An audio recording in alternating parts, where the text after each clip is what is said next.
Tendance en légère hausse à la mi-journée sur le CAC 40. L'indice parisien fait une pause après être passé au-dessus des 5500 points dans un contexte de publication de résultats toujours. Mais avant de parler des entreprises, les investisseurs suivent toujours les avancées en matière de plan de relance aux États-Unis. Les démocrates ont réussi à faire voter une résolution budgétaire au Sénat cette nuit, leur permettant d'envisager une procédure de réconciliation budgétaire qui ne nécessiterait plus qu'une majorité simple pour voir le plan de relance adopté et non plus un seuil minimum de 60 voix via un processus classique. États-Unis toujours, Janet Yellen devrait de son côté s'entretenir aujourd'hui avec les différentes instances de régulation financière pour se pencher sur le récent regain de volatilité que les marchés financiers ont connu ces derniers jours. Elle s'entretiendra avec les trois grandes autorités de régulation que sont la SEC, la Fed, mais aussi la Commodity Futures Trading Commission.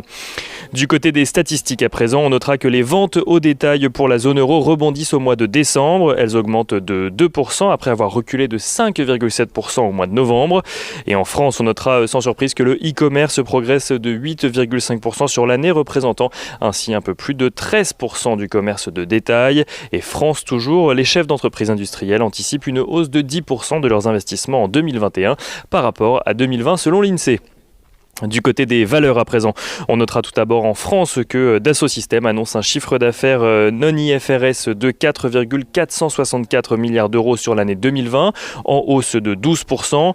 Une progression due notamment à l'intégration de la société Medidata, une société rachetée en 2019 par le groupe et dont les solutions logicielles ont notamment servi dans la plupart des essais cliniques contre la Covid-19. Le groupe annonce viser pour 2021 une hausse de son chiffre d'affaires comprise entre 9 et 10%. Et EssilorLuxottica annonce de son côté la création d'une co-entreprise à part égale avec l'américain Sightglass Vision, spécialisé dans les verres contre la myopie chez l'enfant. Et on notera également que Total progresse à la mi-journée, porté par les cours du pétrole qui s'apprécient. Le baril de Brent s'échange aux alentours des 58,5 $. À l'international, Deutsche Bank fait état d'un bénéfice net annuel de 113 millions d'euros en 2020, un bénéfice porté notamment par la branche banque d'investissement du groupe, alors que Deutsche Bank n'avait pas connu d'année bénéficiaire depuis 6 ans. Commerzbank affiche de son côté une perte de 2,9 milliards d'euros en 2020. Il s'agit pour le coup de la première perte annuelle depuis la crise financière de 2009 pour la banque. Un recul d'activité dû essentiellement au poids de la pandémie de coronavirus ainsi qu'aux charges de restructuration liées aux suppressions de postes et aux fermetures d'agences selon ses dirigeants. La banque qui avait d'ailleurs fait part il y a quelques jours de son intention de fermer 340 filiales d'ici 2024 et de supprimer 10 000 postes. Nokia annonce de son côté un chiffre d'affaires trimestriel en recul. Il chute de 5% à 6,57 milliards d'euros au quatrième trimestre.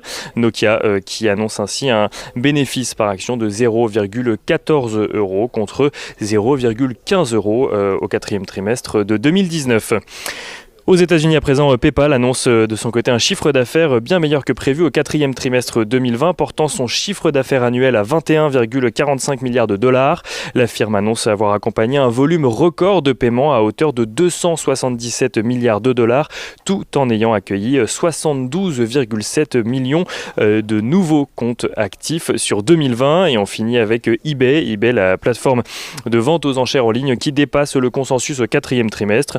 L'entreprise affiche un bénéfice par action de 86 cents contre 83 attendus grâce notamment à des revenus en croissance de 28% sur la période à 2,9 milliards de dollars.